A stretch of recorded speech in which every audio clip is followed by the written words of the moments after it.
And we're live. Good morning, good afternoon, good evening. Welcome to BWTM Sports. I hope I've got my sound here. I hope there's sound. I really do hope there's sound. If there's no sound, that won't be good. But I'm hoping there's sound. Hello? Yep, there's sound. Right. Very quickly, this video is for Sergey Kovalev versus Canelo. I don't know why the connection is so slow here.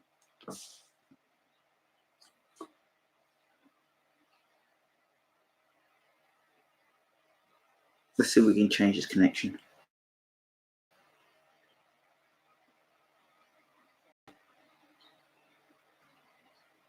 There you go. That's better. Better connection. Right. So it's Sergey Kovalev versus Canelo.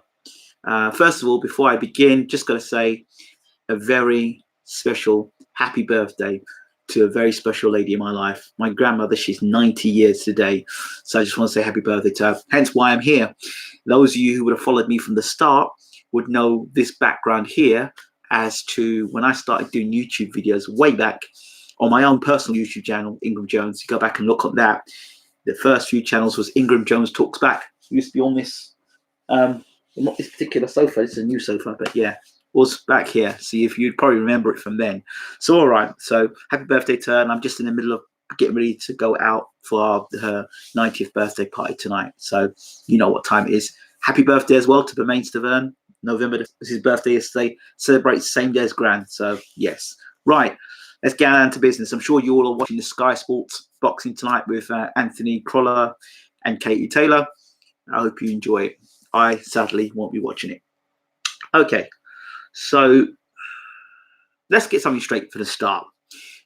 From what I see of Sergey Kovalev and Canelo, a lot of hugging and shaking hands and hugging and smiling and shaking hands, and you know, very much a business deal. You know, you come from one end of the hall, I come from the other end of the hall. I shake hands. Hey, how you doing? How's life? Everything good? We're still good with that deal. Yeah, we're good with that deal. We're weighing. We shake hands, and it all seems very, very business-like. All good. And also, we know that Canelo is the WBC franchise champion, so he will never get beat. And with that WBC belt, and so with that WBC franchise belt, and Mr. Mauricio Sullivan telling us that if he gets beat, he won't get beat. Even if he gets beat, he still keeps that title. So that kind of lays the foundation for all I'm going to talk about here. As we know, Canelo's got that, 300 million deal with Dazn, unless I was reading wrong. Good evening. Unless I was reading wrong, he's got that 300 million deal. So he's an investment. Okay, he's an investment. And the fact that he's an investment means that certain rules don't apply, i.e., even if my man's getting beat on points, and if the fight gets to points, or he's getting beat in the fight, as long as the fight gets to points, he'll win the fight. You've got to knock him out to get a draw. All right, so that's how it goes there. So we can talk about all these things about, well, you know, Kovalev is the natural light heavyweight. He's taller, he's longer, he probably punches harder, he's been around for longer. You know, his last fight against Anthony Yard, he fought a big, strong, powerful light heavyweight, unbeaten. So he didn't know how to lose, punched very hard. And, you know, in that 8th round, we saw what could happen. But that's a big, strong, powerful light heavyweight coming at him, all right? And Kovalev was able to take that on.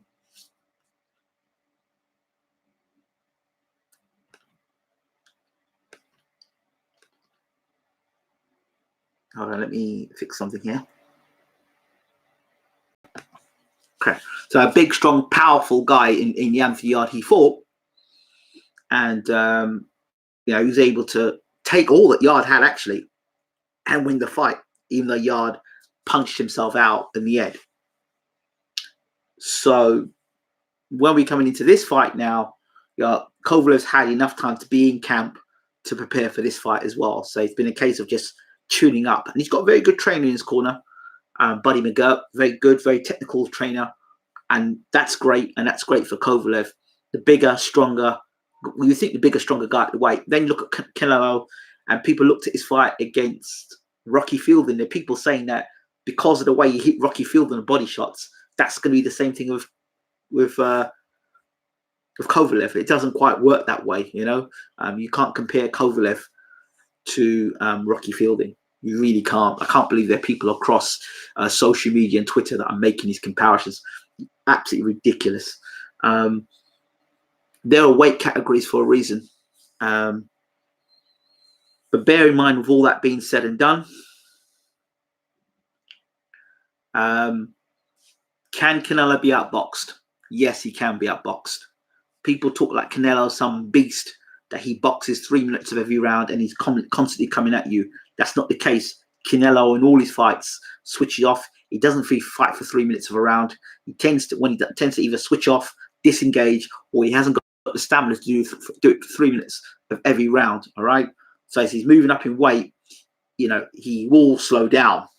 Okay. He will slow down as he moves up in weight. But he's been fighting at this light heavyweight for most of his career anyway. Even though he's been fighting, you know, he's been using that bulk and that weight against naturally smaller guys.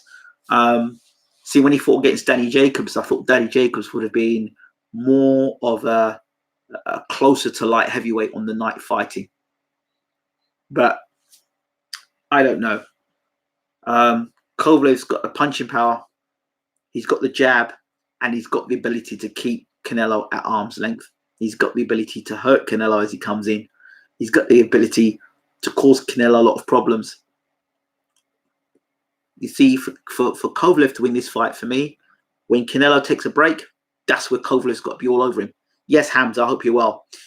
Kovalev's got to be all over him.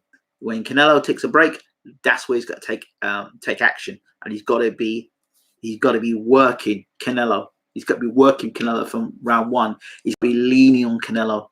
He's got to be roughing him up, making him, you know, pulling him, making him get in the clinches and fight with him. But the fact of the matter is, it's no point me giving you this breakdown.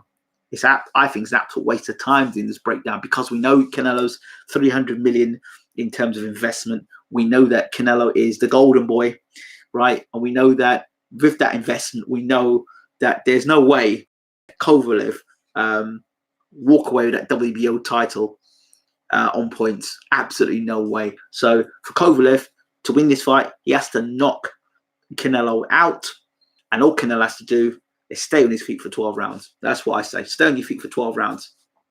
And don't get dropped. Don't get dropped. You saw the other night, and this is a guy that wasn't even invested in. Or we saw Ricky Burns beat a guy from round 1 to round 12, and still Lee Selby comes out of the ring a winner. Okay? And that's at the lower end, the low end of the scales. So with so much money on the table, I'm sorry, I cannot no longer look at these fights with the, you know, he's the better boxer, he's got the better boxing ability, he's the bigger, stronger man coming into the fight. Yeah, I mean, those factors will be the case. But, you know, there's nothing to suggest that somewhere in this fight, Kovalev says, you know what, I'm going to pull out in about the 4th or 5th round with a damaged hand or broken hand, or damage my hand in some way, or, you know, just sit it out and retire in the corner. Or, you know, you got a busted rib in the fight against Yard, and then Canelo hits him in the body, and, you know, he goes in the corner and he decides not to come out for next round and retire. Listen, I want to know. What I want to know, I'm more interested in, is how much money is Kovalev making in this fight. That's what I want to know. I want to know, apart from making the matchup, what other incentives he's got for this fight. That's what I want to know. You know, is he being paid well enough to, if he vacates his title, right? How much he gets at the back end of that. So here's the deal. Listen, if you give us your WBO belt, look, you don't really want to be going against Baturyev and Bivol. You come to the end of your career, you don't want a hard career. Look, how much is it going to cost you to if I calculate how much it costs you to fight Baturyev, how much it costs you to fight Bivol, and none of those guys have the amount of money and backing that Canelo's got, how much does it cost? How much do you get with the 2 fights?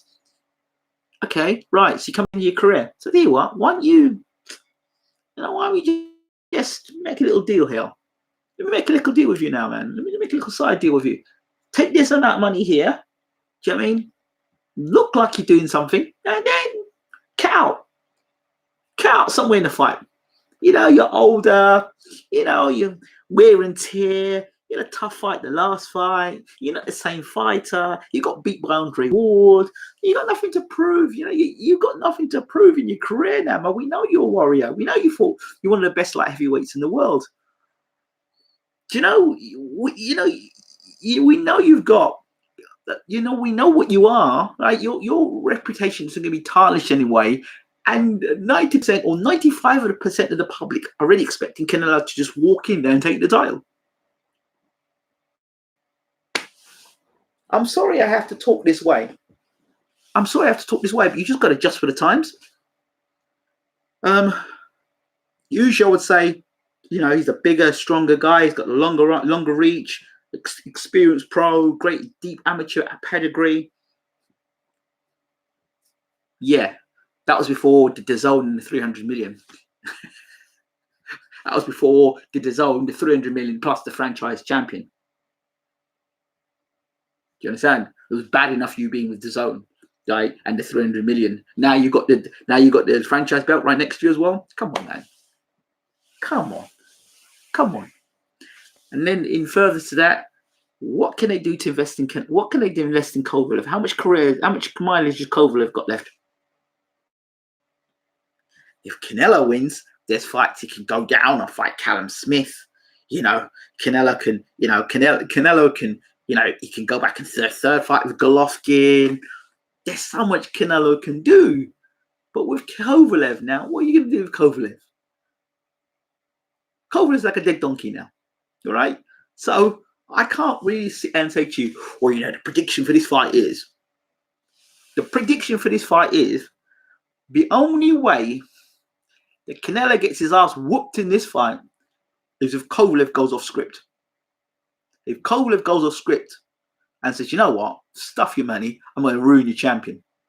But other than that, this fight is as done a deal as when Tyson Fury fought that Braun, whatever it is, the other night. It's as done deal as that. I would love the dead donkey to win. Oh, I would love the dead donkey to win. I would love to see the dead donkey lay Canelo out flat. I would. Not because I hate Canelo, but I just hate the politics behind Canelo, right? He's the greatest ever. Another crap thing that people used to say, oh, he wasn't experienced enough. Hold on a second. How many fights did Canelo have? I think Mayweather had 42 and Canelo had 40. Canelo had 40 fights. 40 fights. He'd fought Shane Mosley and a list of other fighters that were experienced pros. And the crap that people want to tell me, oh, well, he wasn't experienced enough. Well, with 40 fights, if you're not experienced, if 40 fights you're not experienced, then I don't know how many more fights you have to be experienced. It's the other rubbish that Canelo fans like to talk with the Mayweather fight. Oh, he wasn't experienced. What was his record? 40 odd fights he had when he fought Mayweather? People like to talk rubbish. So for me, I can't honestly look at this fight and tell you, I'm confident Kovalev can win this fight. I'm not. Too much money on the table. That's as much as I can say. So there's no point in me giving you big breakdown and strategy and how a guy's going to box his way to. Waste of time. Unless he's in the ring with a guy that can literally level him. No. That's why guys like Andrade and Charlo probably won't get anywhere near the champion, because they will not play to script. They will look to whoop ass, and that's a problem. That's a problem if you're investing. If you're putting investment in, it's a problem because these people don't care about your investment, right? They don't care about the investment. So that's where I think, that's my thoughts. Too much shaking hands, too much smiling. This is boxing. You're shaking hands and smiling like your two buddies, but you're gonna make a business deal. You like two business managers and you know, football team, two rival football teams, and you just sign a star player. You know, you're in a transfer market. They wouldn't have thought these two guys were part of a boxing match. So those are my thoughts. There's too much BS in boxing. And, yeah, that's it. Might not be what you wanted to hear, but it's just my take on it. Let's hope we're wrong and we get another great fight.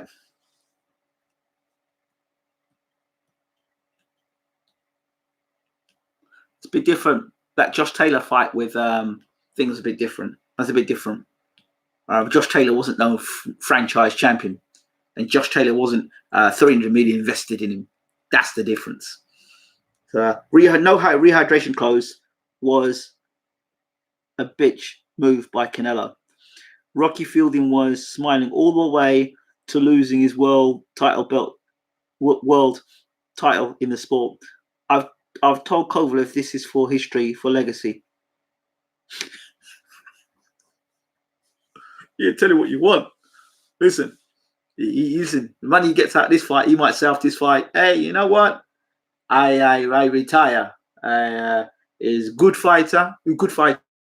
Canelo guy, no good fighter.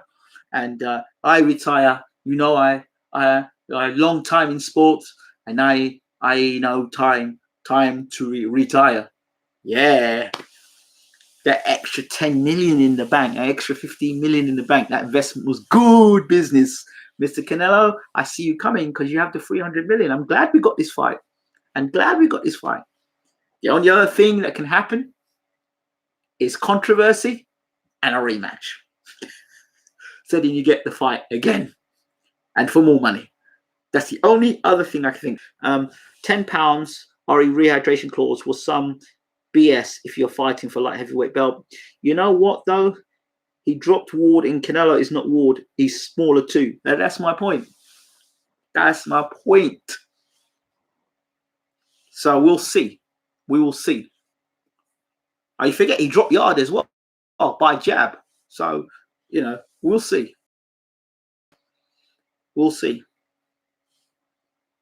BS clause. Right. Let me get out of here, people. I need to get dressed and suited up and shaved and cleaned up for tonight.